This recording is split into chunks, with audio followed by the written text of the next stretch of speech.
দীর্ঘ 16 বছর কোথায় ছিলেন? রাগ ডাক ছিলেই বলবো, ঈদ আপনারা কোথায় ছিলেন? প্রতিবার ঈদের কথা বলেছেন, ঈদের পরে আমরা আন্দোলন করব, ঈদের পরে সংগ্রাম করব, ঈদের পরে সেইটা করব। হাজার ঈদ চলে গেছে, আমরা আন্দোলন করতে পারেন নাই। কিন্তু ছাত্র জনতা আজকে আন্দোলনের ভিত্তিতে যে অর্জন করেছে, সেই অর্জনকে ধ্বংস করার চক্রান্ত করতেছেন।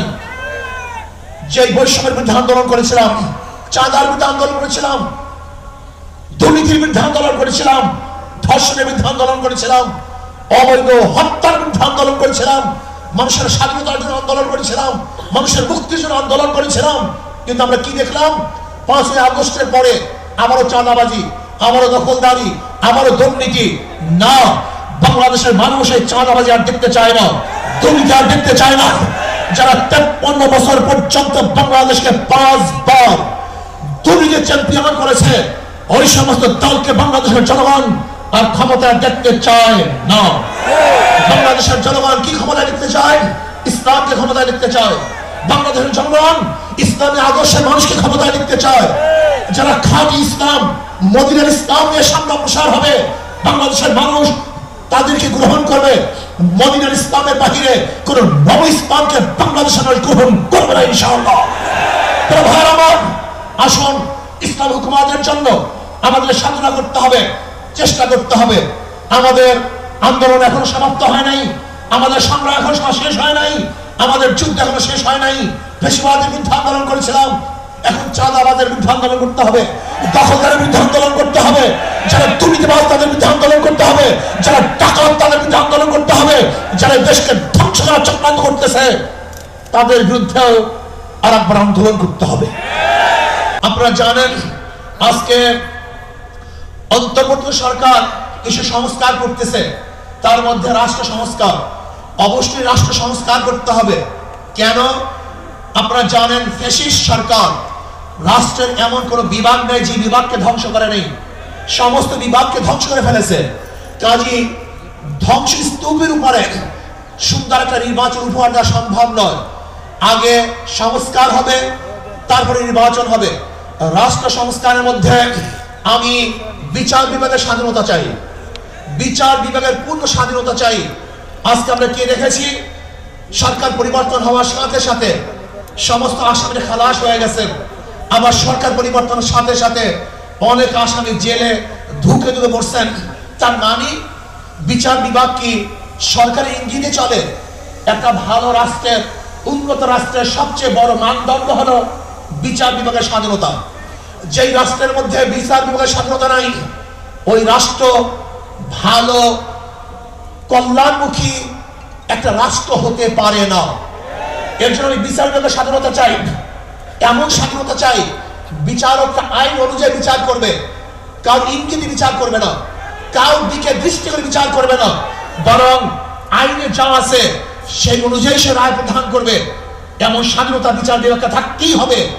এমনকি ওই চেন্নাইকে, চিটাগংয়ের চেন্নাইকে, সেও যদি বিচারের আওতাধীন, সেও যদি আইনের আওতায় খালাস পায়, আমার কোনো আপত্তি নেই।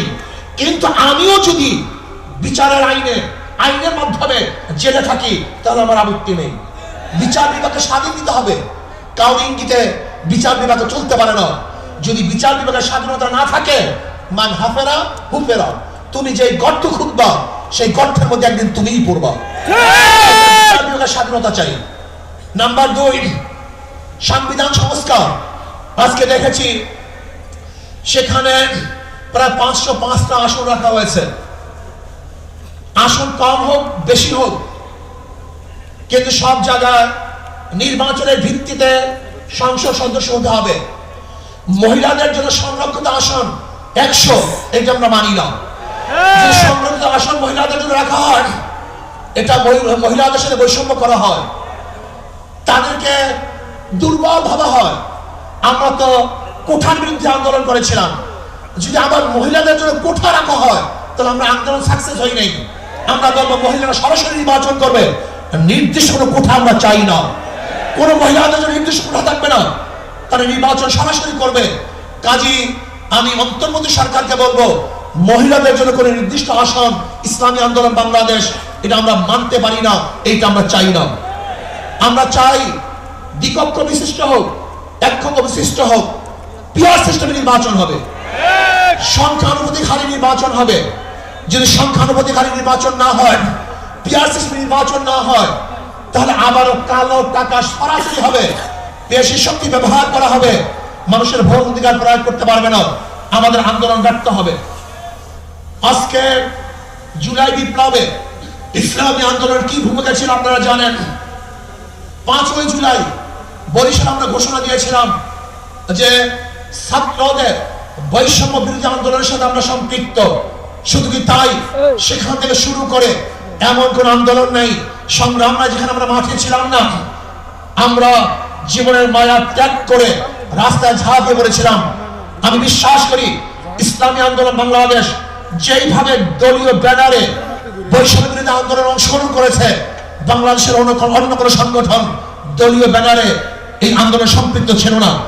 শুধু তাই, ইসলামী আন্দোলন বাংলাদেশের যারা শীর্ষস্থানীয় লিডার নেতা তারাই মাঠে ছিল, কিন্তু যারা বৈষম্য বিরোধী আন্দোলনের বিরোধিতা করেছে, বলেছে যে এই সংগ্রামের সাথে আন্দোলনের সাথে আমরা সম্পৃক্ত নাই, তারা যদি আজকে নতুন ভাবে ক্ষমতা দেওয়ার স্বপ্ন দেখে, এদেশের জনগণ সেই স্বপ্ন পূরণ হতে দেবে না। সংস্কারের পরেই নির্বাচন হবে। আজকে সংস্কার করতে যারা বাধা সৃষ্টি করেছেন, আমি বলবো দীর্ঘ 16 বছর কোথায় ছিলেন? রাগ ডাক ছেড়েই বলবো, ঈদ আপনার কোথায় ছিলেন? প্রতিবার ঈদের কথা বলেছেন, ঈদের পরে আমরা আন্দোলন করব, ঈদের পরে সংগ্রাম করব, ঈদের পরে সেইটা করব। হাজার ঈদ চলে গেছে, আমরা আন্দোলন করতে পারেন নাই। কিন্তু ছাত্র জনতা আজকে আন্দোলনের ভিত্তিতে যে অর্জন করেছে, সেই অর্জনকে ধ্বংস করার চক্রান্ত করতেছেন। যে বৈষম্যের বিরুদ্ধে আন্দোলন করেছিলাম, চাঁদার বিরুদ্ধে আন্দোলন করেছিলাম, দুর্নীতির বিরুদ্ধে আন্দোলন করেছিলাম, ধর্ষণের বিরুদ্ধে আন্দোলন করেছিলাম, অবৈধ হত্যার বিরুদ্ধে আন্দোলন করেছিলাম, মানুষের স্বাধীনতার জন্য আন্দোলন করেছিলাম, মানুষের মুক্তির জন্য আন্দোলন করেছিলাম। কিন্তু আমরা কি দেখলাম? 5ই আগস্টের পরে আবারও চাঁদাবাজি, আবারও দখলদারি, আবারও দুর্নীতি।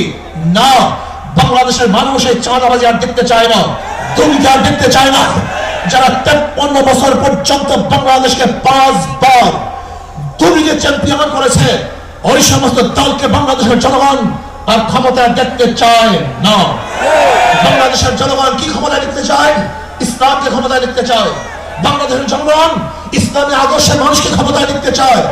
যারা খাঁটি ইসলাম, মদিনার ইসলাম নিয়ে সামনে প্রসার হবে, বাংলাদেশের মানুষ তাদেরকে গ্রহণ করবে। মদিনার ইসলামের বাহিরে কোন নব ইসলামকে বাংলাদেশের মানুষ গ্রহণ করবে না ইনশাআল্লাহ।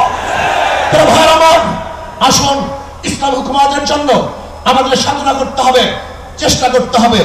আমাদের আন্দোলন এখনো সমাপ্ত হয় নাই, আমাদের সংগ্রাম এখন শেষ হয় নাই, আমাদের যুদ্ধ এখনো শেষ হয় নাই।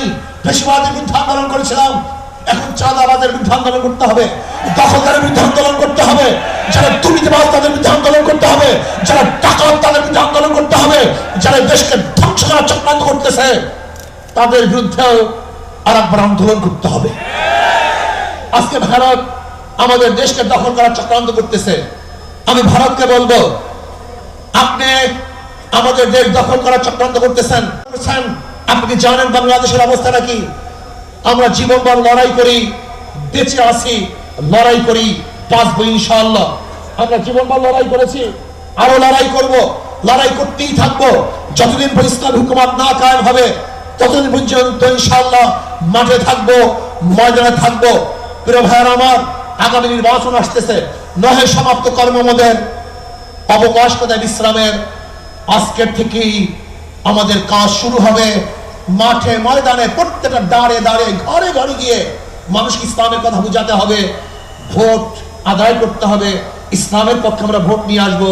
আল্লাহ আমাকে এবং আমাদের সবাইকে ইসলাম হুকুমত কায়েম করার চেষ্টা করার এবং সর্বোচ্চ ত্যাগ করার তৌফিক দান করেন।